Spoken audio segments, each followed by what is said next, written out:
بسم اللہ الرحمن الرحیم۔ السلام علیکم ناظرین، آپ سب کو پھر سے ہمارے چینل پر خوش آمدید کہتے ہیں۔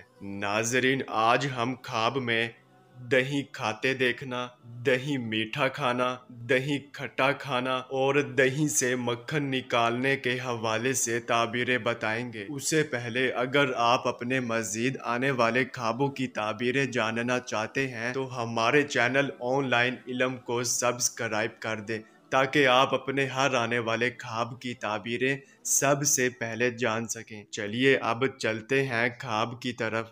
ناظرین، اگر خواب میں دہی کھاتے دیکھا ہے تو اس خواب کی یہ تعبیر ہوگی کہ سفر اختیار کریں گے اور مال حلال پائیں گے، اور اگر دہی میٹھا کھاتے دیکھا ہے تو سفر پر جائیں گے اور مال و دولت سے گھر آئیں گے، اور اگر دہی کھٹا کھاتے دیکھا ہے تو سفر میں مصیبت ہوگی اور نقصان اٹھائیں گے اور خالی ہاتھ گھر واپس لوٹیں گے، اور اگر دہی سے مکھن نکلتا دیکھا ہے تو جس قدر مکھن نکلتا دیکھے اسی قدر مال و دولت پائیں گے۔ ناظرین، یہ تھی خواب میں دہی کھانے کی مکمل تعبیر۔ چلیے اب چلتے ہیں، انشاءاللہ پھر ملاقات ہوگی، تب تک کے لیے اللہ حافظ۔